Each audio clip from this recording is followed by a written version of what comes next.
Welcome back to the Crochet Karate. So it's my friends at yarnspirations.com. Today we have the Trinity Stitch, something I just learned, and it's really kind of a dense pattern. So if you're looking for like tight baby blankets, if the fingers and the toes will sink through the stitches, this is definitely not one that will happen too.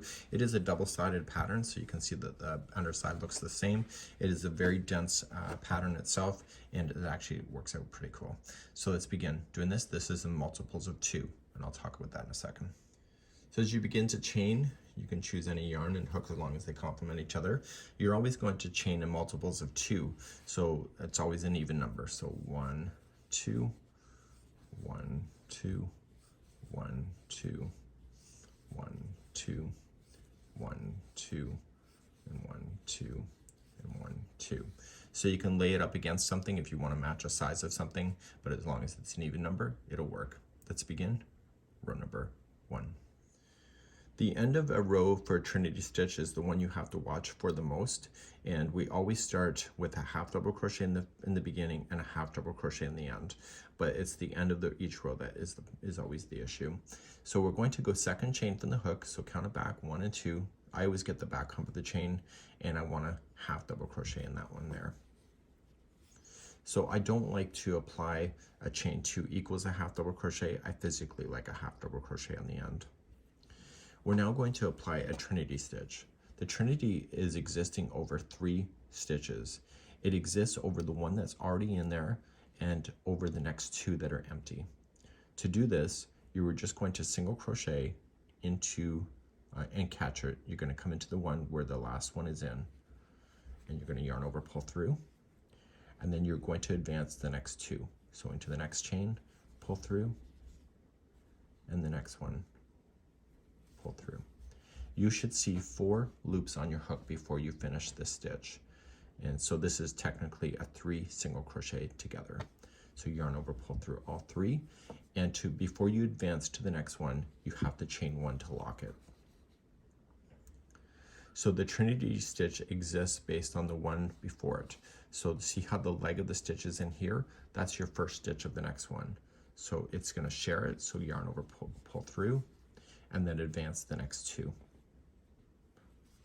So pull through and pull through. So because it's sharing one before and you're advancing only 2 empty ones, that's why it's in multiples of 2. So once you see 4 loops, pull through, chain 1 to lock. And you're going to keep doing this all the way across. So you're going to share the last one, pull through, and advance the next 2.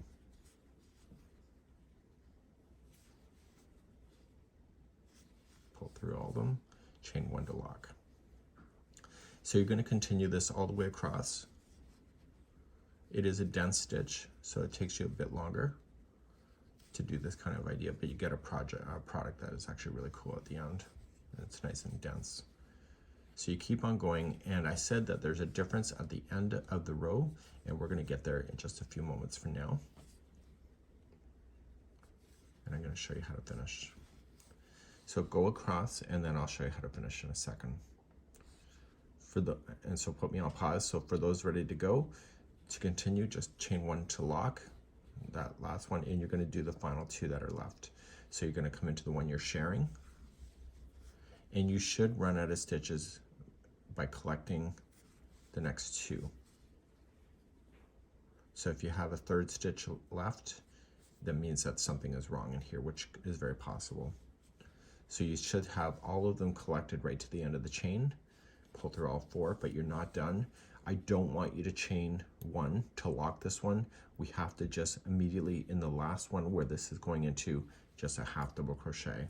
You'll add an extra stitch if you chain 1. So just remember the last one does not have a chain 1 when you do that pull through of the Trinity, and it's a half double crochet sharing the same leg of the last one. And you're going to turn your work, and now all the rest of the rows are going to be the same from this point going forward. To start a new row, you're going to just chain 1 and half double crochet in the first stitch.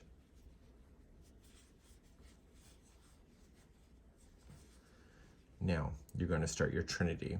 So it exists on this one here, so you're going to share it, and then the next 2. Do you see how this is sitting on top of a bump? It looks like a bump, and then it goes down, and then a bump, and then it goes down. It helps you to know where that is, just visually speaking. So you're going to share the last one, so yarn over, pull through, and then advance the next two. So the third one should look like it's going in this formation. It's like a little bit taller. And you know that that's sitting correctly if you see that. Pull through all four, chain one to lock. And so you're back to the chain one to lock again until you're at the last one.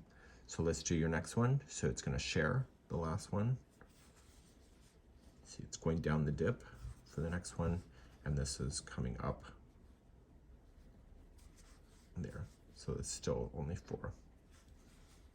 Chain one to lock. So share and advance the next two. So sometimes I found with myself is that sometimes I forget to chain one to lock, and then I end up missing a stitch, and then the next row looks weird, it looks offset. It's because of that. So if that happens to you, chances are you might not have chained one after you did the to lock it. It's up to you. So you keep on just Trinity stitching across.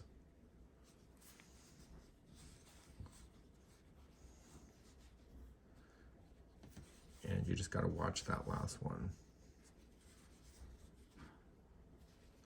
So one of the things that I noticed for myself when I get to the end, I'm like, I should have 3 stitches left, forgetting that the last one has to share.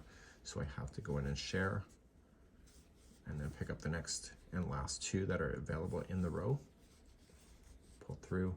Do not chain one to lock, and just immediately in the same one of the last leg, just half double crochet in, and that was the row again. And you turn your work, and you can see how it looks from this point. This one here does not require you to have a minimum number of rows, so you just have the same rows over and over. So I'll just demonstrate one more time in a quicker speed. So chain 1, half double crochet into the first, and then start doing your Trinity. So share and advance the next 2.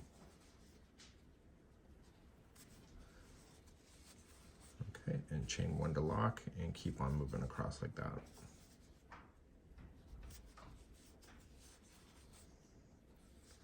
So just watch that very last one. So sometimes you can accidentally put that chain 1 to lock at the very last Trinity that you did, and that will throw your counts off if you do that.